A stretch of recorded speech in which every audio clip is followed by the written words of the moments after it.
အားလုံးပဲမင်္ဂလာပါရှင် Star Computer တင်နမှာကြိုဆိုပါရစေညီမနာမည်ကတော့ချောစုပါညီမဒီနေ့ပြပြပေးခြင်းတဲ့အကြောင်းအရာအားတိုင်းမှာရှိထားတဲ့နဲ့ TeamViewer software download လုပ်တဲ့နည်းလမ်းလေးကိုမျှဝေပေးမှာဖြစ်ပါတယ်ရှင်။ဒါဆိုရင်ကျွန်တော်တို့က TeamViewer ကိုပထမဆုံးအနေနဲ့ဘယ်လိုနေရာတွေမှာတုံးလဲပေါ့နော်။ TeamViewer software ဆိုတော့ဘာလို့တာလဲဆိုရင် data တွေကိုဆိုလို့ဥမာအနေနဲ့ကိုယ့်ရဲ့ဆက်မှာတစ်ခုခု error ဖြစ်တယ်။အခြားနားလည်တဲ့လူကနေပြီးတော့ဆိုလို့အဝေးမှာပေါ့နော်။ကိုယ့်ဆက်ကိုလှမ်းပြီးတော့ဆိုလို့ error လေးတွေကိုဖြည့်ရှင်းပေးချင်တာတို့ဒါမှမဟုတ် software တွေတွင်ပေးချင်တာတို့စသဖြင့်ဒီလိုလေးတွေတုံးတဲ့အခါမှာဆိုလို့ကြားကတ်နေနဲ့ပါ software လို့လဲဆိုတော့ဒီလို TeamViewer software လေး TeamViewer တို့ပြီးတော့နောက်တစ်ခုက Antidat တို့ software လေးတွေဆိုလို့ရှိထားဖို့လိုပါတယ်။ဒါဆိုရင်ကျွန်တော်တို့ကဒီ TeamViewer software လေး download လုပ်တဲ့နည်းလမ်းလေးကိုတုံးကြည့်ရအောင်နော်။ Okay အဲ့ဆို Google တို့မဟုတ် Firefox ဆိုတဲ့ဆိုလို့ application လေးကနေတွားလိုက်မယ်။စမားတော့ဒီမှာဆိုရင် Firefox လေးကိုဖွင့်ထားတယ်။ဒီထဲမှာဆိုရင်ကျွန်တော်တို့ကGoogle မှာမလုပ်မှလဲဆိုလို့ရှိရင်ရှာလိုက်မယ်။ဘာလို့ရှာမှလဲဆိုတော့ကျွန်တော်က TeamViewer download လုပ်မှဖြစ်တဲ့အတွက်ကျွန်တော်ရေးလိုက်မယ်။အဲ့ဆိုကျွန်တော်ဒီမှာအပေါ်ဆုံးမှာ www. ပထမဆုံးအနေနဲ့ google.com ဆိုပြီးတော့ရိုက်ထည့်လိုက်ပြီးသားပြီဆိုရင်ကျွန်တော်ဒီမှာရိုက်လိုက်မယ် TEAM ပြီးသားဆိုတော့ TeamViewer ဆိုလို့ download လေးအများကြီးချလာမယ်ဆိုတော့ TeamViewer download ဆိုတာလေးကိုကျွန်မက free ဆိုတာလေးကိုတစ်ချက်လေးနှိပ်လိုက်မယ်ဆိုတော့ဒီမှာဆိုရင် download and install TeamViewer ပေါ့နော်ဒါလေးကိုကျွန်မတစ်ချက်လေးနှိပ်ခဲ့ပေးလိုက်ကိုကြိုက်တဲ့ link ကိုဝင်လို့ရပါတယ်အဲဆိုကျွန်မကဒီမှာအဆင်ပြေတဲ့ link ပြီးဆိုရင်ကျွန်တော်ကဒီမှာ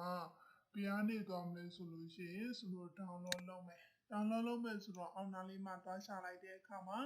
download and install TeamViewer ဆိုတာလေးရှိပါတယ်ဒါလေးကိုကျွန်မကတစ်ချက်လေးကလစ်နှိပ်လိုက်မယ်Okay ပြီးသားပြီဆိုရင်ကျွန်တော်ကဘယ်ကနေတောင်းလဲဆိုလို့ရှိရင်เนาะဒီမှာ free download ဆိုတာလေးကိုကျွန်တော်နှိပ်ခဲ့ပေးလိုက်ပါ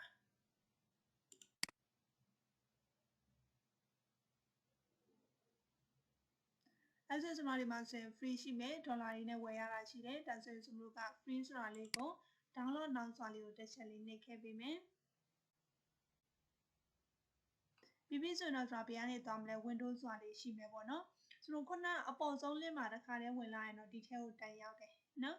ကိုကြိုက်တယ်လို့သွားပါဆိုတော့အများကြီးပဲ link တွေအများကြီးရှိတာဖြစ်တဲ့အတွက်ဒါဆိုရင်ကျွန်တော်ဒီမှာ download 64ရှိမယ်32ရှိမယ်ဒါကကြတော့ကိုယ့်ရဲ့ဆက်ရဲ့ system type ကိုပြောတာဒါကဘယ်လိုတွားကြည့်မလဲဆိုလို့ရှိရင်ကျွန်တော် TPC ပေါ်မှာ right click နဲ့မယ်ပြီးသားပြီဆိုရင်ကျွန်တော်က property ဆိုတာလေးကိုတစ်ချက်လေးနှိပ်လိုက်မယ်အမှကျွန်တော်ကကိုယ့်ဆက်ရဲ့ system type လေးကိုကြည့်လို့ရပါတယ်ကိုဆက်က32လား64လားပေါ့နော်ဆိုတော့ကျွန်မကဒီမှာခဏလေးဆောင်းလိုက်မယ် right click နဲ့ပြီးတော့ကျွန်တော်ဒီမှာ property ကိုနှိပ်ခဲ့ပြီးနော်အဲကြရင်ကျွန်တော်ဘာလေးကြားလာမယ်ဆိုရင် system type လေးကြားလာမယ်ဆိုတော့ဒီမှာဆိုရင်ကျွန်တော်က system type တွေပါလဲဆိုရင်64အဲဆိုကျွန်တော် download လုပ်တဲ့အခါမှာလည်းဘာလေးကို download လုပ်ပေးမလဲဆိုရင်64ဆိုတာလေးကို download လုပ်ပေးမယ်ဟုတ်ပြီနော်အဲဆိုကျွန်တော်ဒီမှာဘာဖြစ်နေလဲဆိုရင် TeamViewer software တွေ download လုပ်နေပါပြီ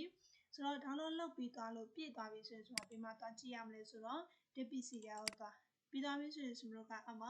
download လုပ်ထားတာဖြစ်တဲ့အတွက် download ဆိုတဲ့ထဲကိုသွားကြည့်မယ်ဟုတ်ပြီနော်ပြီးပြီဆိုရင်ကျွန်တော်ကဒီမှာသွားတုံးလို့ရတယ်ဆိုလို့ရှိရ